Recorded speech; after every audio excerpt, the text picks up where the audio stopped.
We know that there are major responsibilities for boards and superintendents, um, not only in governing and running the school district, but also modeling continuous improvement.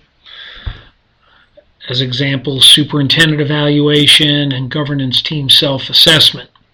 We also understand that various school districts do superintendent evaluation and or board self-assessment at different times during the year, and we encourage you to use a timeline that you feel best meets the needs of your district.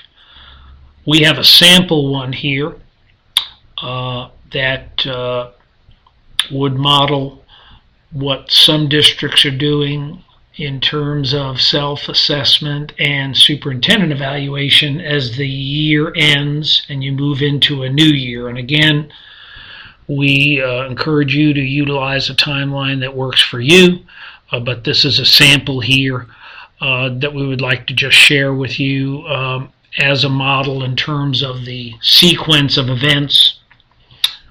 In this sample, board members, the superintendent, and any key executive staff you feel need to be involved would work through a governance leadership team self-assessment.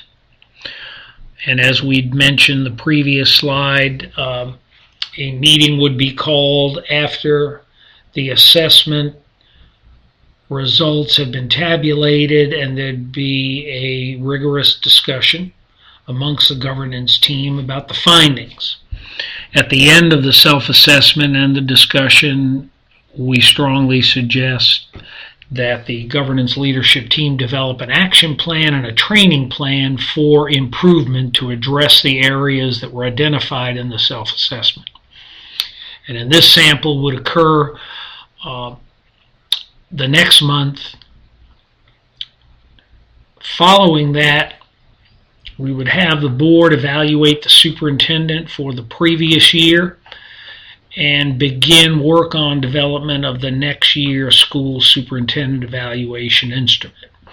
And what we mean by that is when a rigorous superintendent evaluation has been done and completed, we would encourage that the board and superintendent spend a lot of time sharing the results, having discussions, obviously in a meeting, to discuss the results of the evaluation instrument and use what came out in that evaluation as a groundwork and a foundation for the next year's superintendent evaluation.